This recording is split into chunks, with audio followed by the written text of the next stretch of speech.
This is one of the most popular gaming headsets of all time. The HyperX Cloud, the Cloud 2, and the Cloud Core are essentially the same gaming headset, and they've been around for darn near close to a decade at this point. But it's become one of the most iconic gaming headsets and one of the most popular gaming headsets that gamers have used, and for good reasons. Gaming headsets used to suck really, really badly. So when the original Cloud came out and actually had a decent mic and decent sound, it was out of this world, especially for the price it was going for, because the bar was so low on the floor with gaming headsets because they were hot and utter garbage. And because of that, the HyperX Cloud segmented itself as a consistent value option that got the job done. And if you follow any professional gamers or any professional streamers, I assure you that 90% of the time, at one point in their lives, their careers, they had used a HyperX Cloud, because it's kind of just the gamer's icon, the gamer's standard. It got the job done relatively well for a relatively good price. But the thing is, the HyperX Cloud 2 came out a couple of years ago at this point. It's quite old. So in 2023, is it still a good option? And is it still the best option for you? Let's start off with the build quality, design, and kind of like comfort, which are all excellent on the HyperX Cloud 2 because it's the same as the HyperX Cloud 1, which is the same as the Techstar Pro 80 that it's all based on. It's got a nice red and black design, although you can get it in black and silver if you don't want something so flashy and loud. So honestly, the black and red is iconic at this point. You've got the HyperX logo on the side, you've got a pleather headband that's very well cushioned, you've got a adjustable headband that has like aluminum in it that feels very solid and rigid, which is very good, especially since it's a value option. It's nice to feel well built,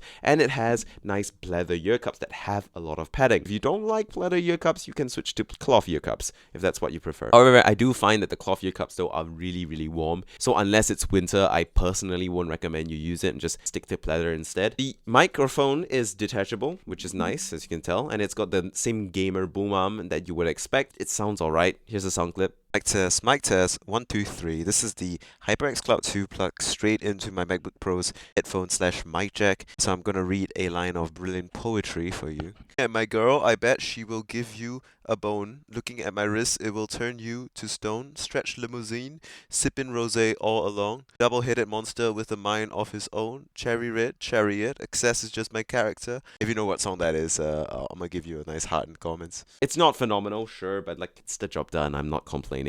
Cable, unfortunately, is not detachable, which is a shame, but it's also a relic of the era in which the Cloud comes from, because the Cloud 2 is a very old headset at this point. Problem with the cable is not really the fact that it's detachable for me. It's quite well secured and everything, and it's braided. It's that it's really short. So it's actually very hard to plug it into your PC without an extension cable, which doesn't come included in the box. Thankfully, though, it does come with a USB sound card, and the cable that's connected to the USB sound card is really, really long. I'm guessing they just want you to use the sound card by default so that you have enough range to plug it into your PC. But if you want to not use the USB sound card, you're going to need to get an extension cable or some way to get a headphone jack closer to your headphone. Speaking of which, it does come with a USB sound card, and it adds a bit of functionality. So it adds a quick mute button for your mic, which is great. It allows you to quickly mute and adjust volume through physical hardware buttons, which is nice. And it also has a little button to turn on 7.1 digital surround sound, which uses software trickery to make your sound more positional. In practice though, it's not that great. I mean, this came out many years ago before this technology was improved, and I personally would recommend you just leave it turned off. While it does make your sound more expensive and it sounds like it's further away, it doesn't actually make the position of those sounds clearer, so I'm not the biggest fan of this technology. If you really wanted 7.1 surround sound digital trickery, which doesn't really sound that great still to this day, I recommend you use like a software tool in which you can tinker the effect properly to fit your needs. I think SteelSeries, Razer, Creative, they all have like their own versions of the software,